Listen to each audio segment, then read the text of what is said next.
Fact number 49, the quantum attraction of Apple iPhone. Apple के product सबको attractive लगते हैं और एंड्रॉइड में चाहे जितने भी फीचर्स हो, लोगों का कहना है कि आईफोन में एक अलग ही स्वाद है। आईफोन बहुत पॉपुलर है इसलिए लोगों को मजा आता है। ये पॉइंट तो वैलिड है। लोग इसको इसलिए वैल्यू करते हैं क्योंकि पूरी दुनिया वैल्यू करती है, तो साइकोलॉजिकल कारण तो है ही। पर कई थ्योरिस्ट्स के पास एक क्रेजी थ्योरी है एप्पल को लेके, और ये थ्योरी सही में माइंड ब्लोइंग है। क्योंकि एप्पल के डिवाइसेस में पीरियोडिक टेबल के 118 एलिमेंट्स में से 75 एलिमेंट्स होते हैं, तो शायद इसलिए ह्यूमन बीइंग्स एप्पल के डिवाइसेस के प्रति अट्रैक्ट होते हैं। इंसानी शरीर के अंदर पीरियोडिक टेबल के 118 एलिमेंट्स में से 60 एलिमेंट्स होते हैं, एंड मे बी नेचुरली इन्हीं एलिमेंट्स का प्रेजेंस इंसानों को मिस्टीरियस तरह से अट्रैक्ट करता हो।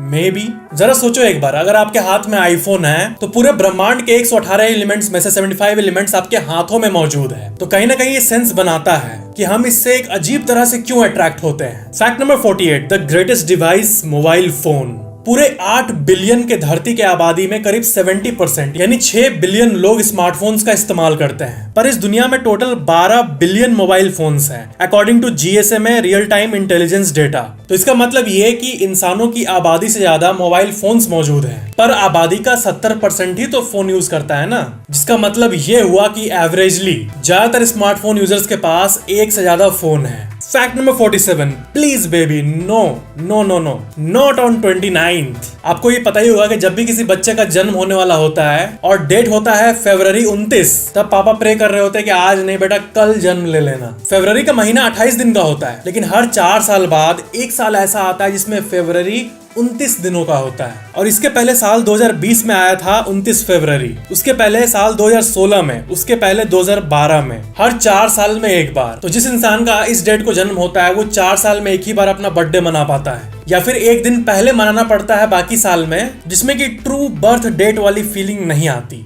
तो इस दुनिया के टोटल 800 करोड़ लोगों में से सिर्फ 50 लाख लोगों का, यानी 8 बिलियन में से सिर्फ 5 मिलियन लोग का बर्थडे 29 फरवरी को आता है। यार आप लोग भी तो लाखों लोग हैं जो मेरा वीडियो देखते हो, तो फॉर एग्जांपल 1 लाख लोग में से 10 जने का कम से कम 29 तारीख को बर्थडे हो, इस चीज के चांसेस बहुत है। कोई ना कोई आप में होगा जिसका बर्थडे 29 फरवरी को आता है। Fact number 46, the slow and funny camel Yon.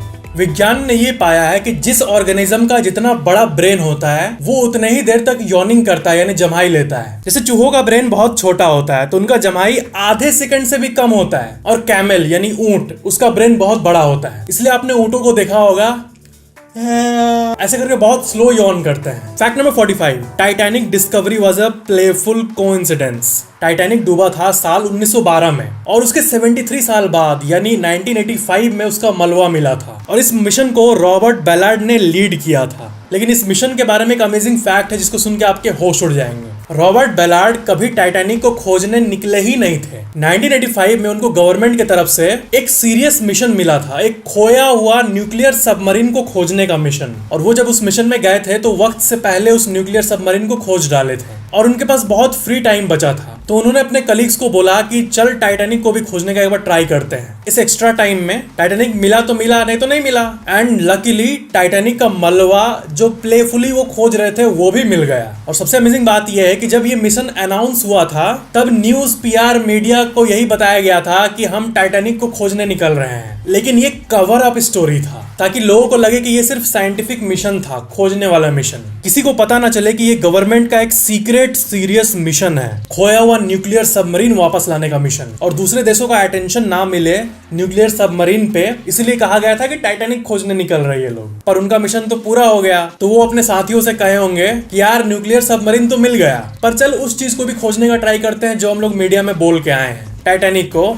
And they found the Titanic, the मलबा ऑफ टाइटैनिक। और ये बात उस साल नहीं पता चली, इस मिशन के 3 साल बाद ये पता चला कि टाइटैनिक मिशन असल में ओरिजिनली न्यूक्लियर सबमरीन फाइंड करने का मिशन था। Fact number 44, high disparity of 2 wheelers in developing and developed country. India में 23 करोड़ बाइक्स हैं, 4 करोड़ गाड़ियां हैं, और यूएसए में सिर्फ 86 लाख बाइक्स हैं और 29 करोड़ कार्स हैं, 4 व्हीलर्स हैं। Isn't it गजब? मतलब वेस्टर्न दुनिया में बाइक्स उतना कोई नहीं लेता। सिर्फ 86 लाख का नंबर तो देख के मैं चौंक गया था। Fact number 43, the silent mask. एक तरह का मास्क होता है जिसको कि साइलेंट मास्क कहते हैं, और ये एक ऐसा मास्क है जिसको पहनकर अगर आप पब्लिक में फुल वॉइस में भी नॉर्मल बात करोगे कॉल पे, तब किसी को भी सुनाई नहीं देगा। जी हाँ, ये मास्क साउंड को 25 डेसिबल्स तक कम कर देता है। साउंड को 25 डेसिबल से रिड्यूस करना बहुत बड़ी बात होती है। आपके बगल में कोई बैठा हो वो भी नहीं सुन पाएगा, आप पूरा जोर से बोलोगे तब भी। जैसे मैं बोल रहा हूँ, अगर मेरे ऊपर वो मास्क लगा रहता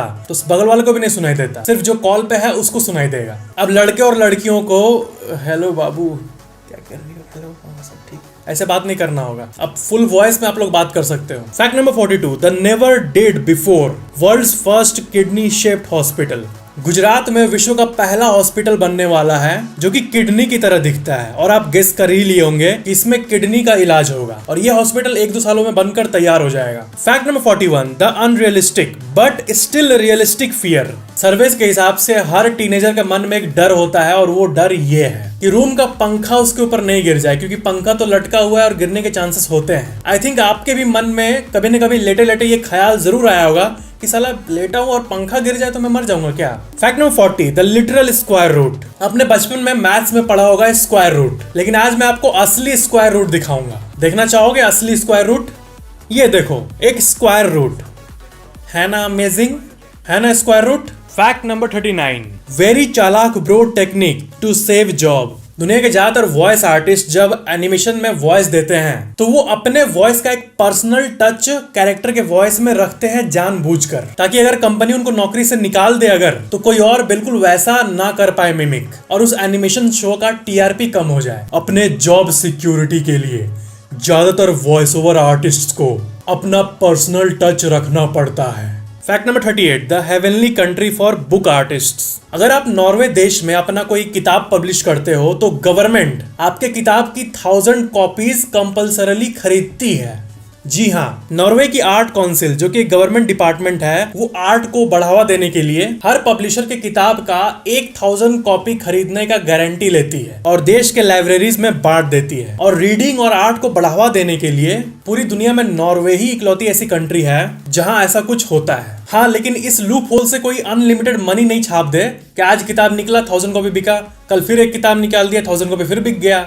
इसलिए सरकार ने कुछ नियम बनाए हैं कि बुक ओरिजिनल होना चाहिए और उसमें एक हद तक क्वालिटी होनी चाहिए, और गवर्नमेंट अप्रूव करेगी उस बुक को देखकर एक बार, तभी वो खरीदेगी। ऐसा नहीं कि कहीं से उठा के कुछ छाप के डाल दो तो मिल जाएगा 1000 कॉपी का पैसा। लेकिन जो भी है अच्छा है। Fact number 37, transfer of bodily properties after transplant. एक औरत का लंग ट्रांसप्लांट हुआ और वो लंग उसको एक और औरत से मिला था जिसकी मृत्यु हुई, और वो ऑर्गन डोनेट करने का फैसला की थी। वहां से इसको लंग मिल गया। लेने के बाद उस औरत को लगा कि चलो अच्छा है, अब तो मैं जिंदा रह पाऊंगी। लेकिन कुछ हफ्ते बाद जैसे ही उसने पीनट बटर खाया, उसकी तबीयत खराब हो गई। पीनट बटर से उसको आज तक कभी एलर्जी नहीं थी, और ट्रांसप्लांट के पहले उसको पीनट बटर से कोई कभी दिक्कत नहीं हुआ था। डॉक्टर को दिखाने के बाद ये पता चला कि जिस लड़की ने लंग को डोनेट किया था उसको पीनट बटर से एलर्जी थी, यानी ट्रांसप्लांट के बाद उसके कुछ ट्रेट्स इसमें आ गए थे। उसके प्रॉब्लम्स अब इसके प्रॉब्लम्स बन गए थे। देखो, ऑर्गन ट्रांसप्लांट एक ऐसी चीज है जिसको विज्ञान अभी तक पूरी तरह से नहीं समझ पाया है। ट्रांसप्लांट का स्टैटिस्टिक्स अगर आप देखोगे अभी, तो आपको ये पता चलेगा कि सक्सेस रेट्स बहुत ही कम है, और जिनका सक्सेसफुली ट्रांसप्लांट हो भी जाता है वो भी आगे जाके सही से जी पाएंगे या नहीं, इसका भी कोई गारंटी नहीं होता। और ट्रांसप्लांट को परफॉर्म करने का भी फुल प्रूफ तरीका अभी तक विज्ञान के पास नहीं है। Fact number 36, let me clear the confusion of previous video.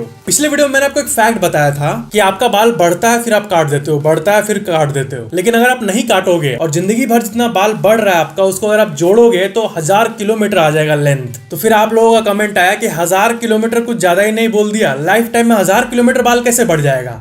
कुछ भी भाइयों, बात यह है, बताता हूं।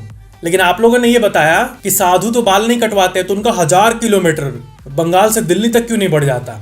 या फिर जो हमारे सिख भाई हैं जो पगड़ी पहनते हैं वो तो बाल नहीं कटाते हैं, तो 1000 किलोमीटर वाली बात तो गलत है ना, आप लोगों ने कहा। तो इसका कंफ्यूजन मैं आपको क्लियर कर देता हूं। मैंने टोटल सारे बालों की बात की। आपके हर एक बाल में बढ़ने की ताकत है, ओके? और आपका एक बाल को लो तो वो साल में 6 इंच बढ़ता है, एक साल के अंदर, ओके? यानी आपका एक बाल पूरे लाइफ टाइम में 6 इंच इंटू 100 साल लाइफ ले लो तो 600 इंच बढ़ता है एक बाल। और आपके सर पे 1 लाख से ज्यादा बाल हैं, तो 600 इंच इंटू 1 लाख बाल, यानी सारे बाल टोटल कितना बढ़ा वो कैलकुलेट करने पे 6 करोड़ इंच आता है सारे बाल का मिला के। और 6 करोड़ इंच मतलब होता है 1524 किलोमीटर। और यही मैंने आपको बताया था कि सारे बालों का बढ़न को अगर आप मापोगे तो 1000 किलोमीटर आएगा पूरे लाइफ टाइम में। 1000 किलोमीटर वर्थ का केराटिन आपका बॉडी प्रोड्यूस करता है, जिसे आपके सारे बाल कलेक्टिवली 1000 से 1500 किलोमीटर लाइफ टाइम में बढ़ते हैं।